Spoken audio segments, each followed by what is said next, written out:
Saudi আরবে আসার পরে দালাল ইকামা দিচ্ছে না। 2026 সালের মাঝামাঝি এসে এই ধরনের সমস্যা পড়লে আমার করণীয় কি? আগে যতগুলো ভিডিও দেখছেন বা ইউটিউবে সার্চ দিলে আপনারা দেখবেন, সবগুলো ভিডিও থেকে আজকের ভিডিওটা একটু ভিন্ন। কারণ কি, বর্তমান অবস্থা কিন্তু আগের মতো না। তো আপনি এই ভিডিওটা দেখলে 2026-এর মাঝামাঝি এসে আপনার করণীয় কি আপনি কিন্তু বুঝতে পারবেন ইনশাল্লাহ। তো এখনো অনেকে আছে, আমাদের আশেপাশে অনেকে আছে সৌদি আরবে আসতেছে, কিন্তু আসার পরে ইকামা নাম্বার বা ইকামা কোনো কিছুই দিতেছে না। এখনো এটা চলতেছে 2026 সালে এসেও। আমরাও কিন্তু বিদেশে আসতেছি লাখ লাখ টাকা খরচ করে। তো আমরা যে বিষয় নিয়ে কথা বলতে চাই যে দালাল আপনাকে ইকামা দিচ্ছেন, আপনি কি করবেন। আপনাকে কয়েকটা জিনিস মাথায় রাখতে হবে বা কয়েকটা জিনিসই করতে হবে 2026 সালের মাঝামাঝি এসে এই ধরনের সমস্যা পড়লে। প্রথমত, আসার পরেই ভালো একটা কাজ খোঁজার চেষ্টা করতে হবে।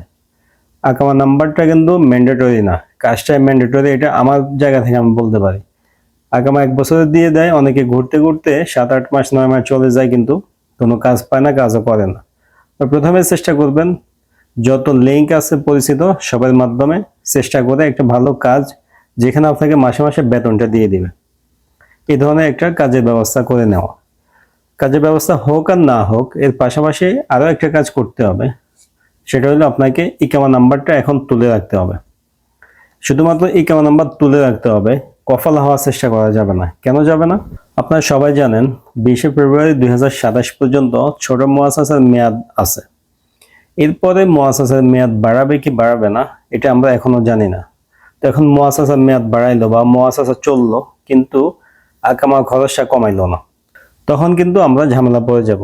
ঝামেলা কেন পড়বো? আমি এখন যদি কফালা হই, ধরেন এখন জুলাই মাস চলতেছে 2026, এখন আমি সৌদি আরবে নতুন আসলাম, এসে আমি তাড়াহুড়া করে কোথাও কফালা হইলাম, কিন্তু দেখলাম যে ফেব্রুয়ারি মাস থেকে আমার ইকামা 9600।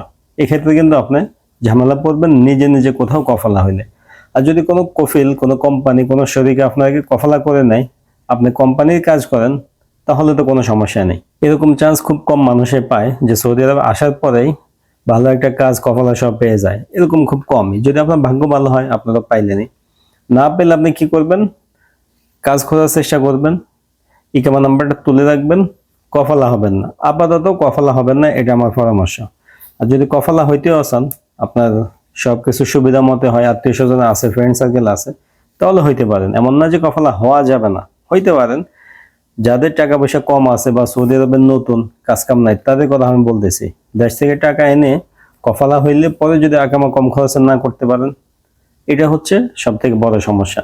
এই কারণে দালাল ইকামা না দিলে যতটুকু সম্ভব তাকে চাপ দিবেন, প্রেশার দিবেন। যদি ইকামা দেয়, নাম্বার দেয়, তাহলে তো ভালো। না দিলে নিজের টাকা দিয়ে হইলেও ইকামা নাম্বারটা তুলে আপনি আপসে খুলে রাখবেন। সেক্ষেত্রে আপনি ইনশাল্লাহ সৌদি আরবে 6 মাস 1 বছর নিরাপদে চলাফেরা করতে পারবেন, কোনো সমস্যা নেই। আপসে থাকবে, ইকামার ডিজিটাল আইডির ছবি থাকবে, এটা দিয়ে আপনি যে কোনো কাজ চলাফেরা পুলিশে ধরলে আপনি কিন্তু প্রশ্নের উত্তর দিতে পারবেন। দালাল ইকামা দেয় না, এই জন্য আমি ঘরে বসে আছি, কাজ খুঁজি না, এটা বোকামি।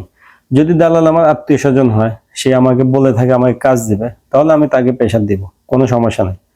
আর যাদের সাথে কন্ট্রাক্টে ছিল যে আমি সৌদি আরবে আসবো, আমাকে ইকামা দিয়ে দিবে, নিজে কাজ নিজে খুঁজবো, তাদের জন্য নিজেরাই বুঝেন বা আমাদের পরামর্শ থাকবে এতটুকুই, কাজটা খুঁজবেন আগে ভাগে। আর এমন কাজে ঢুকবেন না যেখানে আপনাকে মাস শেষ বেতন দেয় না। ওই কাজ করার না করা সেম। কেন সেম? আমরা দেখি নিজ চোখে আশেপাশে 3 মাস কাজ করে, 1 মাসে বেতন নেয়, আর 2 মাসে বেতন রেখে লাস্টে চলে যেতে হয়। এই ধরনের পরিস্থিতিতে মানুষ পড়ে। তো আপনি এমন কাজ করবেন, কম হোক বেশি হোক বেতনটা যেন মাস শেষ পেয়ে যান, ঠিক মতো দেয়, এই ধরনের কাজই খোঁজার চেষ্টা করবেন, তাহলে আপনার জন্য ভালো। এর পাশাপাশি ইকামা নাম্বারটা তুলে আপসে খুলে রাখবেন। আর দালালের যতটুকু সম্ভব প্রেশার দিতে থাকবেন, সে যেন আকামা দেয়। কফালাটা এখন না হওয়ার চেষ্টা করাই ভালো। কোনো কোম্পানিতে দোকানপাটে হইলে সেটা তো আলাদা, ওই ধরনের সুযোগ পাইলে অবশ্যই হবেন। নিজে 1000 রিয়াল দেওয়া হইলে এখন কোনো সমস্যা নাই। নিজে নিজে ফায়দা দিয়ে কাজ করবেন, নিজে কিছু করবেন, ওইরকম যারা চিন্তা ভাবনা করতেছেন তাদেরকে বলতেছে তারা অপেক্ষা করতে হবে। ছোট মুআসাসার ইকামা খরচ 100 রিয়াল ইকামা খরচের ব্যাপারে কি সিদ্ধান্ত আসে, ওইটা না আসা পর্যন্ত আপনাকে অপেক্ষা করতে হবে। হুলস্থুল করে এখন কফালা হবেন, পরে যদি ইকামা খরচ ধরলাম 6000, ধরলাম যে কথায় কথা 6000 রিয়াল করলো, যে ছোট মুআসাসা এখন থেকে বছরে 6000 রিয়াল ইকামা খরচ, সেক্ষেত্রে আপনি কিন্তু এটা বহন করতে পারবেন না, কারণ ফায়দা আগে মানুষে ইকামার খরচ ফায়দা সব মিলে 5,000 6,000 রিয়াল দিত।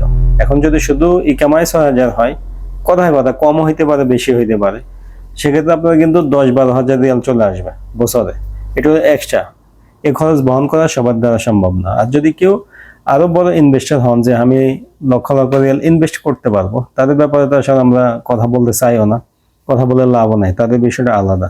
শুধুমাত্র 2026-এর মাঝামাঝি এসে সৌদি আরবে আসার পরে যারা ইকামা নাম্বার বা ইকামা কিছুই পাইতেছেন না, তাদের ব্যাপারে প্রাথমিক কিছু ধারণা দিলাম, কিছু পরামর্শ দিলাম, যেগুলো আমার মনে হইতেছে যে এভাবে করলে আপনাদের জন্য ভালো হবে। এটা আমার মনে হইতেছে, কারণ আমি তো আশেপাশে দেখি, মানুষের সাথে কথা হয়, কেমনি কি করলে সুবিধা হবে এটা আমি একটু হলেও বুঝি বা আমার মাথায় এটাই ধরে। নতুন আপনি আসলেন, আসার পরে আপনি ইকামার জন্য বসে আছেন, যেমন আমাদের কাছে একজনের সাথে কথা হয়েছে, 2-3 মাস ধরে বসে আছে, ইকামা দেয় না। ইকামা দিলে সে কিছু করবে, ইকামা দিলে সে কি করবে, এটা আমার নিজের মাথায় আসে যে যে লোক এখনই কাজ খোঁজে না, কাজ করতে পারতেছে না, ইকামা দিলে সে কি করবে। আর এখন এমন অবস্থা, ইকামা তো 1 বছর দিতেও পারবে না, দিলে সর্বোচ্চ 6 মাসের ইকামা দিবে। এই 6 মাস দেখতে দেখতে চলে যাবে, কিছুই করতে পারবে না। এই কারণেই প্রথম উদ্দেশ্য থাকবে কাজ খোঁজা, এমন কাজ খোঁজা যেন মাস মাস বেতনটা পাই। যেখানে বেতন দেয় না, 2-3 মাস চলে যায়, ওই ধরনের কাজ করেন না, ওটা একদম ফাও। আর পাশাপাশি ইকামা নাম্বার তুলে রাখবো, ইকামা নাম্বার তুলে আপসে খুলে রাখবো, কাজও হইলো, ইকামা নাম্বারও হইলো। এখন আমি অপেক্ষা করব সরকারি কি সিদ্ধান্ত আসে, যদি নিজে কপাল হইতে যায়। সরকারি সিদ্ধান্ত অপেক্ষা করলে তো করলাম, যদি এর পাশাপাশি কোম্পানি আমাকে কফালা করতে চায়, কোনো দোকানে কোনো কোম্পানি, তাহলে সেখানে হয়ে গেলাম। এগুলো হচ্ছে এখন আমাদের কাজ। তো বন্ধুরা, এখন যদি ইকামা নাম্বার না পান, দালাল ইকামা না দেয়, কি করবেন এই বিষয়ে আপনাদেরকে কিছু ধারণা দিছি। আশা করতেছি কিছুটা হলে আপনাদের কাজে লাগবে। ভিডিওটা শেয়ার করবেন, যারা সৌদি আরবে নতুন আসতেছে বা এখনো এসে বসে আছে, তারা ভিডিওটা দেখলে ভালো একটা সিদ্ধান্ত কিন্তু নিতে পারবে। ভিডিও ভালো লাগলে লাইক দিবেন, এই ধরনের আপডেট আরো পাওয়ার জন্য চ্যানেলে সাবস্ক্রাইব করে রাখবেন। দেখা হবে নতুন ভিডিওতে। আজকে এই পর্যন্তই, আল্লাহ হাফেজ।